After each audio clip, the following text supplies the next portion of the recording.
2 Timotius 2. Timotius, anakku, kuatkanlah dirimu dengan rahmat-Nya yang menjadi milik kita, kerana kita bersatu dengan Kristus Yesus.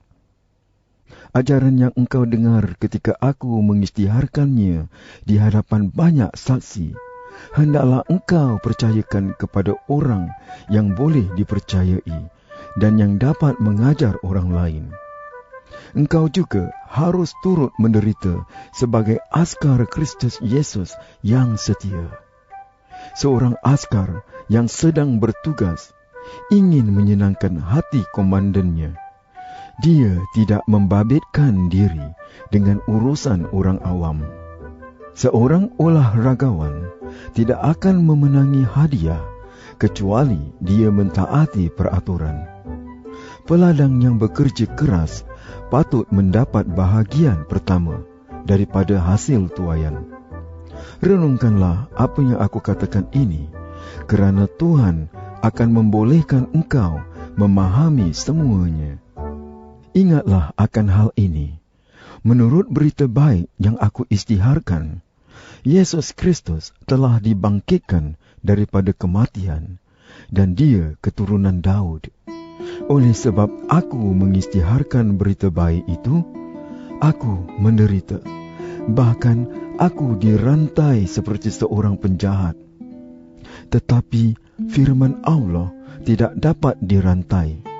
Itulah sebabnya aku bertabah hati menanggung semuanya demi kepentingan umat yang telah dipilih oleh Allah, supaya mereka juga mendapat penyelamatan yang diberikan melalui Kristus Yesus dan yang disertai kemuliaan yang kekal. Sungguh benar kenyataan ini. Jika kita mati bersama-sama Dia, kita juga akan hidup bersama-sama Dia. Jika kita tetap bertabah, kita juga akan memerintah bersama-sama Dia. Jika kita menyangkal Dia, Dia juga akan menyangkal kita. Jika kita tidak setia, Dia tetap setia, kerana Dia tidak dapat bertentangan dengan dirinya sendiri.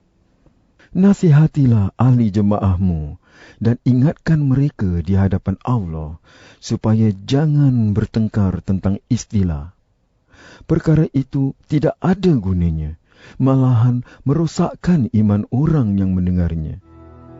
Berusahalah sebaik-baiknya untuk mendapat pujian daripada Allah, seperti seorang pekerja yang tidak malu dengan pekerjaannya. Hendaklah engkau mengajar ajaran benar daripada Allah dengan betul. Jauhkanlah dirimu daripada percakapan yang sia-sia dan menghina Allah. Percakapan seperti itu hanya membuat orang semakin jauh daripada Allah. Ajaran mereka itu seperti luka yang mengudis dan tidak dapat sembuh. 2 orang daripada mereka ialah Hymenaeus dan Philetus.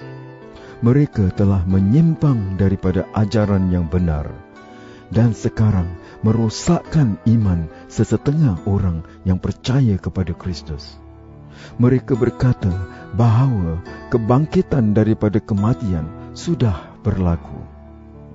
Tetapi asas kukuh yang sudah diletakkan oleh Allah tidak dapat diguncangkan. Di atasnya tertulis kata-kata ini: Tuhan mengenal orang miliknya. Dan sesiapa yang berkata bahawa dia milik Tuhan mesti berhenti melakukan perbuatan yang salah. Di dalam rumah yang besar ada bermacam-macam pinggan mangkuk. Ada yang dibuat daripada perak dan emas, ada juga yang dibuat daripada kayu dan tanah. Ada yang digunakan untuk keperluan istimewa, ada juga yang digunakan untuk keperluan biasa.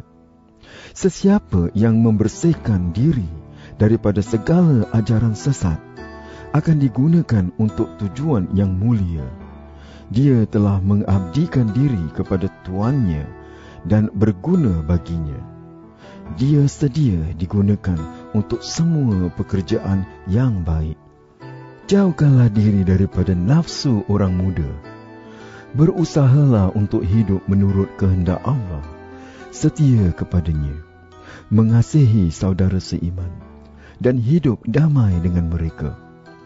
Lakukanlah semua perkara itu bersama-sama mereka yang meminta pertolongan Tuhan dengan hati yang tulus. Jauhkan diri daripada perdebatan yang sia-sia dan tidak berguna. Engkau tahu bahawa semua itu hanya menimbulkan pertengkaran. Hamba Tuhan tidak sepatutnya bertengkar. Dia mesti ramah dengan semua orang dan dapat mengajar orang dengan baik dan sabar. Dia mesti menasihati lawannya dengan lemah lembut. Mudah-mudahan Allah memberi mereka peluang untuk bertaubat daripada dosa dan untuk mengenal ajaran yang benar. Lalu mereka akan insaf dan terlepas daripada perangkap iblis yang telah menawan dan memaksa mereka mengikut kehendaknya.